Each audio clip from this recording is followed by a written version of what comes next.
Todo se le está juntando al presidente de los Estados Unidos, Donald Trump, porque tiene este asunto del juicio político en su contra, pero además esta escalada de violencia o de ataques entre Estados Unidos e Irán.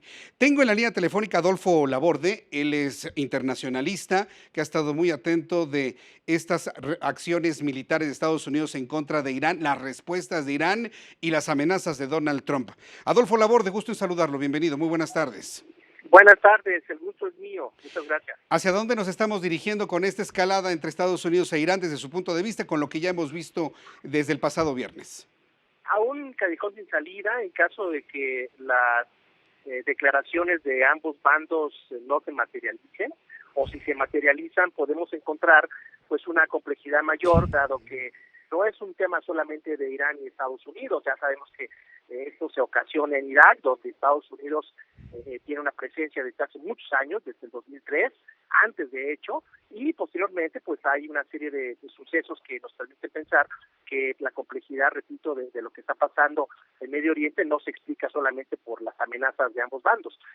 Hay otros actores que están ahí, hay otros fenómenos globales y regionales que están presentes, como la guerra de Siria y lo que sucede en Israel con el tema palestino, que puede desembocar, por supuesto, en una guerra donde más actores intervengan y eso pues de paso a una confrontación muy compleja de parar. Había quien visualizaba este nuevo conflicto entre Estados Unidos e Irán. Le hemos preguntado a nuestros corresponsales en los Estados Unidos. Nadie visualizaba algo de esta manera. ¿Por qué se dieron estas acciones desde su punto de vista de manera tan Sí. repentina y tan sorpresiva? En las relaciones internacionales hay algo que se le denomina coyuntura, y precisamente es lo que se dio en este fenómeno. Hay una coyuntura global, hay una amenaza por parte no solamente de las fuerzas tácticas operativas de Irán, sino también hay una amenaza de un desequilibrio de poder en la región, y es producto de un análisis minucioso.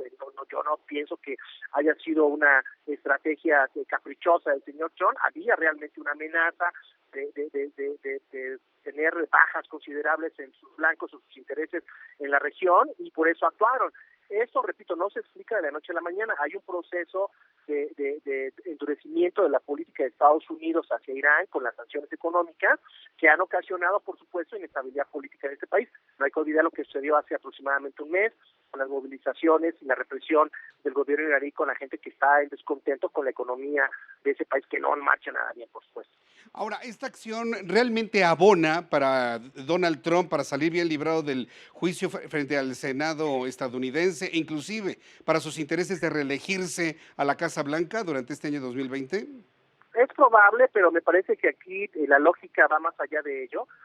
Yo pienso que es una lógica de seguir manteniendo el status quo, el orden regional que ha prevalecido en los últimos años, y evitar que países como Irán o países que tienen intereses en la región como China o Rusia puedan generar alianzas estratégicas y debilitar y cambiar el equilibrio de fuerzas. Porque hay un aliado muy importante y del cual se habla muy poco. El aliado importante de Estados Unidos es Israel, y a Israel no le conviene que haya conflictos y que la pulverización de este conflicto le vaya a ocasionar problemas no solamente en su territorio, sino los intereses que tiene este país con los vecinos. Entonces sí, hay varios factores, repito, hay una coyuntura y repito, yo creo que esto no es solamente un tema electoral de Estados Unidos. Había una amenaza y bueno, las consecuencias ya las sabemos, ¿no? Se está yendo hacia la estrategia de tratar de disuadir al enemigo con estas declaraciones, pero bueno, de la disuasión que pasa a la acción, y ahí es cuando vienen los problemas. Correcto. Ahora, el papel de Nancy Pelosi hoy ha llamado la atención, toda esta intención, pues no me parece en favor de Irán, sino en contra de Donald Trump, de hacer Sí. este llamado y quitarle esos poderes al presidente de los Estados Unidos. ¿Cómo lo ve usted, Adolfo Laborde? Es parte de la dinámica de la política de Estados Unidos, la política local. Por supuesto, hay un desenlace que ya todos conocemos sobre el impeachment, sobre qué va a pasar o no va a pasar.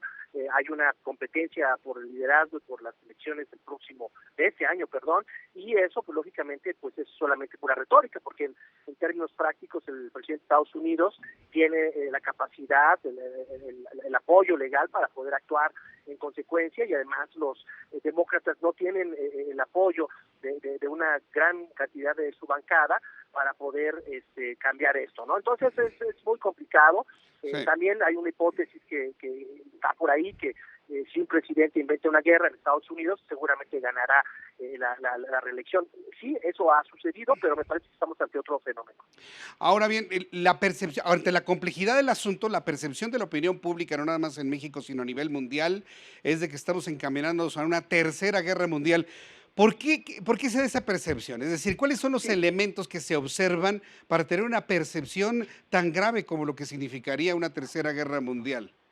Es una pregunta muy interesante que de hecho tendríamos que estar formulándolo nosotros, porque en el momento que hay un conflicto, lógicamente hay alianza. Y cuando hay alianzas estratégicas o alianzas bélicas, estos países lo primero que tienen que hacer es romper relaciones diplomáticas y posteriormente ya establecer una estrategia de defensa o ataque de las posiciones estratégicas del oponente y la destrucción para que el enemigo se rinda. Entonces, en ese contexto, cuando hablamos de una guerra mundial es de intervención de varios estados, la intervención en términos ya muy prácticos, diplomáticos o bélicos, de los países que apoyan a uno u otro bando. Cuando hablamos de Irán, tenemos que pensar quiénes son sus aliados. Naturalmente, pues es Siria, que está a un lado y que tiene una relación muy grande. Naturalmente es Rusia, que está ahí, que tiene presencia e intereses geopolíticos en la región, posiblemente China. Ya hay una comunicación entre Vladimir Putin y Xi Jinping para poder establecer una posición al respecto, y los países que se sumen. En el lado de Estados Unidos, por supuesto, hay una gran cantidad de países que están de su parte, pero ante una escalada global de tensiones, lógicamente los países tendrán que tomar una posición, y es ahí donde hay apoyo de los países aliados o los países que están con otro bando. Entonces ahí, cuando hablamos de una guerra mundial, México tendría que tomar una posición al respecto, ya la tuvo, habla el diálogo, pero eso es cuando hay una declaración preventiva. Cuando ya se establece el conflicto, México tendrá que tomar una partida, ser un país neutral o un país que apoya a uno de los bandos. Correcto. Bueno, pues esperemos que no lleguemos a esos escenarios y que esto de Creo que alguna no. manera, yo espero que no. No hay elementos, ¿verdad?, para poder llegar a esos escenarios, ¿verdad? ¿O cómo los ve Mira, usted? es complicado porque me parece que hay todavía piezas del ajedrez que no están muy claras, independientemente de que se diga que esto es una motivación política de los iraníes para poder neutralizar las amenazas del régimen, ¿no? que tiene el régimen por los disturbios económicos, o el propio señor Trump. Yo creo que hay otros elementos y es parte de esta estrategia de establecer un status quo de dominación y dejar claro quién es la potencia unilateral en el mundo. Correcto. Bueno, pues Adolfo Laborde, yo agradezco estos minutos de análisis con el auditorio del Heraldo Noticias. Muchas gracias, Adolfo Laborde. Hasta luego. Buenas Hasta tardes. pronto, que le vaya muy bien. Es Adolfo Laborde. Esta última respuesta, cómo me preocupó en el tono, ¿no? Faltan todavía elementos en el ajedrez para poder determinar si hay o no hay los elementos o los ingredientes para que se declare como tal una guerra de proporciones internacionales. Esperemos que esto quede pues ahí, evidentemente. Sí va a haber escaramuzas, sí va a haber seguramente una respuesta iraní, ahí sí definitivamente. Pero de una escalada en donde se involucran otros países, pues esperemos que no. Tenemos en la mente las guerras como la que se vivió en la humanidad en la Segunda Guerra Mundial con bombas, aviones, destrucción y demás, aunque nos dicen que ahora las guerras en este tiempo serían comerciales, informáticas, cibernéticas, de salud. Entonces hay que estar muy mesurados en lo que comentemos en las redes sociales para evitar este tipo de generación de hashtags o de percepciones que hasta el momento no tienen ningún fundamento.